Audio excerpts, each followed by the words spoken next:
Another question, please. I want to take about 2 or 3, then I can go straight to the panel. Yes, at the back. The question is for that panel. How would, I understand what Mr. C says, that each one of us has a talent, but how do you get a strand of, say, a young man to basically establish and figure out what exactly they want to be in their life?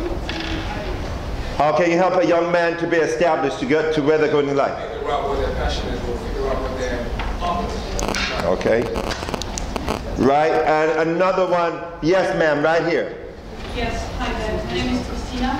Basically, I just thought, what I really liked was from Charles when he said men want more. I was hoping to get more of this out of guys. You know, men want more, and then he also said something. You know, you need to stop thinking. I think what he was saying, the main thing was do it. So this kind of things coming up from guys' head, like what do they think? What, like, do they want more? They want to just do it, stop thinking, you know, just give us something in one word of what's in your mind? Yeah. So basically, I hear what we're hearing is, I'm not satisfied. You want more from us. So you know, like, come on, guys, we want more. What are you talking about? I mean, hold it down. So, okay, at the moment, you're not here to just talk about the young boys in prison. You came here also to hear about what the men are thinking. Right, okay. All right, guys. Wait, hold on, calm down. All right, as you can, you've got Lawrence agitated. So, let's get him out of it. Just let it out. Yes, sir. Yeah, not agitated, but I like the animated. I like the way you phrase that, and it's a personal question. When I wake up, if you want to go in that much depth, I wake up and I think, how can I be successful today? How can I leave a legacy for my family name? How can I do something that's going to contribute to a comfortable future? How can I serve God better than I'm doing at the moment? And you know, how can I empower my community? Now are you married? No. Do you ever think, how can I get married? Well, of course. You said we got to keep it short. Yeah, but you've talked about everything else. But do you think about how can I get married? Of course I do. Of course I think, tell them. Yeah, well, yeah. I think about how am I gonna find a soulmate? How am I gonna find someone who makes me laugh? How am I going to find someone who's going to support me? Okay. Yeah, I think about all those things. Cool. But that's not exclusive. No. Wait. Professor Galston said that's not exclusive to men. But there's a question: can a black woman help a black man to be successful, and how can she do it? And you know, I'm just linking. I wonder, because I think that's some of the question here. How can we make that happen? Is it possible? Is there a role for a black woman to play? And it may not be exclusive, but what are your thoughts? I'm coming. Calm down. I'll get you. Yes, sir. Me? Yes, sir. Okay. It's about ensuring that we develop a positive disposition. We do not allow the system, which is ghastly as far as I'm concerned, to grind us down to the extent that we fail to believe in ourselves. We do not heap stereotypes upon one another, particularly women on men and vice versa, that in themselves are oppressive, all right? And we develop and live and embed the values that make us fit for living with one another and treating one another with respect and love.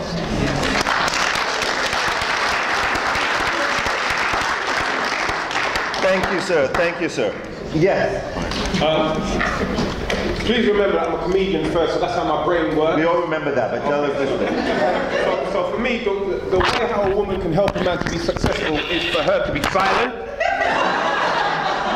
Because in silence, you think. Pull it down. And what happens a lot of times is that sometimes we're too quick to talk first before we think. And you have to have that little delay, and you have to have that little thought to say to yourself that, same thing what our brother just said there, that we sometimes like to say, as a man I do this, if a woman does blah blah blah, I'm going to have to do this because I'm a man. Or a woman will say, oh, don't let no man blah blah blah blah blah. A lot of times it's all rubbish talk, what we've got inside our heads, and what we really need to do is address things from, as I look at it from my point of view, that when I'm in a relationship, that I say, I don't see a woman in front of me, I see a human being. Because when you start treating people as human beings, then the love comes through, and you'll be able to move into that place where you have and treat people with unconditional love, where even though yes, you get hurt, but you try and deal with them from a point of view where you try and talk to them from a human and humanely place. Okay. Well,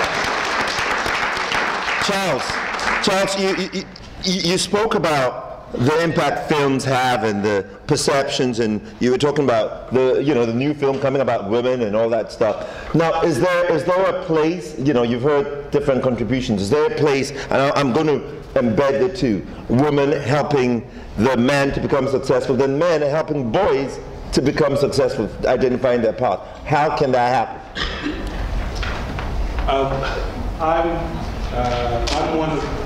I'm from a good traditional African family. There's lots of us. And I have 5 sisters. Most of which are older than me, apart from one. She's only a year younger than me, but it doesn't matter. She's older than me. And my mother was the eldest of 7 sisters.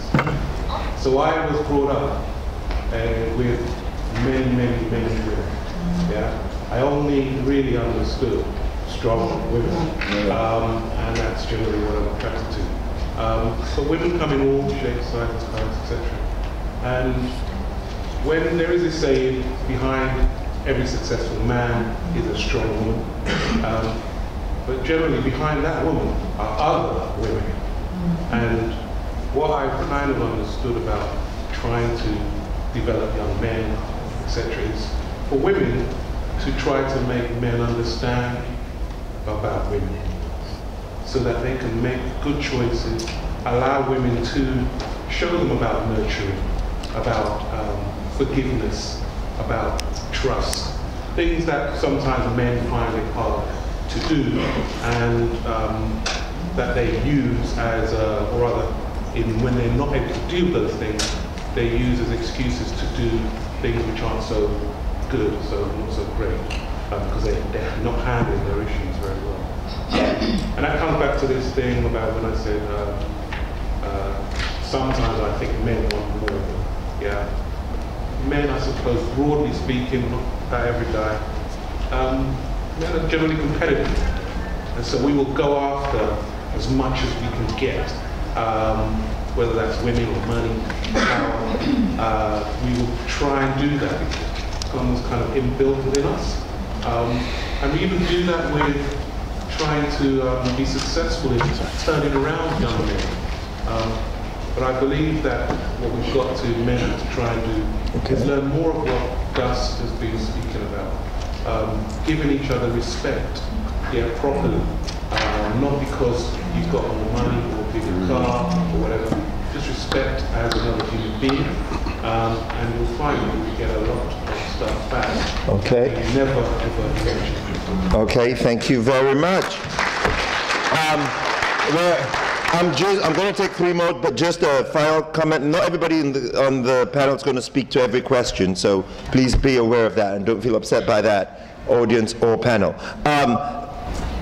You said do it, just do it. So unpack. Okay, wow. We're going to questions. Christina, Christina, correct? You've actually thrown something in my mind, and I don't think we should really come here for self-promotion. However, for whoever is interested, the next 100 people that give Sonia their information and write book beside it, I'll give them the next series of book, which is out in about 60 days. It's the same book.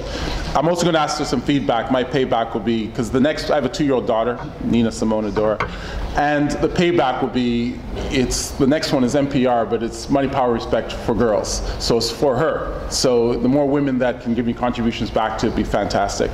So the young lady, I can't remember your name, is in the Natalie. How can you support a man in my opinion, and I actually disagree with a lot of things that I'm hearing right now, forget black, forget whatever. Just you support and help the person. I have this thing with friends where just take care of each other and let the rest deal with it, and that's it. It's too simplistic, nobody likes it, but in 30 seconds, that's what I'd say to you if you're in a relationship or you want to support somebody, and that person should be supporting you. And if they're not, then you probably need to roll somebody else. Okay. Okay, we got a 10-second contribution. A quick 10-second response to the question, how can you help a man to be successful? My short response to that is to be successful yourself. Okay. All right. Another 10-second contribution. Look, I'm going to make this very quick. Natalie, I can tell you, I probably almost disagree with what everyone else on this panel were talking about. Because I'm a living proof that black women do help you become successful.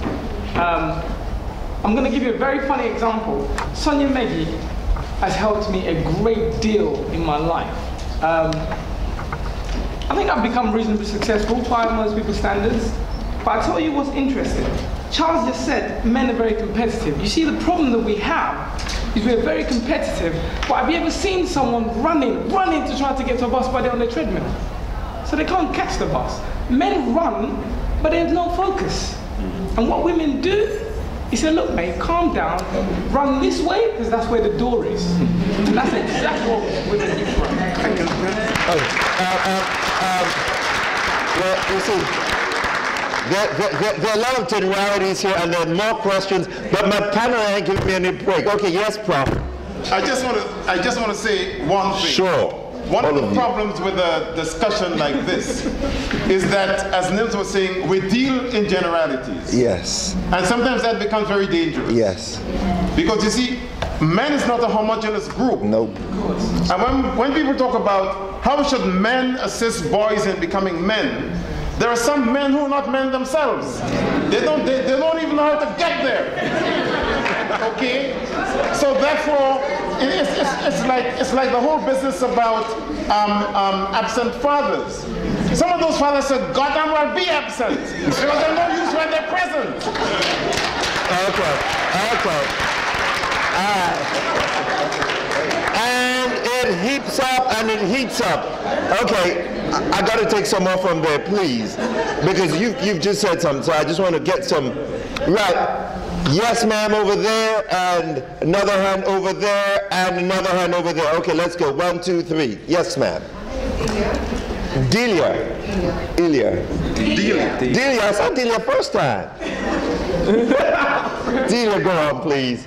I'm really concerned about sex and puberty among boys as well as girls. Okay. We talk about, we want to guide these young boys into manhood. The issue that I have, because I'm a midwife, I'm a birth counsellor, I'm a birth educator, and I come across, all I ever come across is when a child leaves the home to go to secondary school, they are no longer in the or under the power of their parents. And so they are influenced by their peers in relation to sexual relationships. And I don't know if anyone on the panel actually teaches about puberty, because it's from that stage that actually helps male and female to develop into what they are supposed to be as male and female. Thank you. And no one speaks on that. All right, very useful contribution. Thank you very much. Yes, sir, at the back. Your question and your name and question.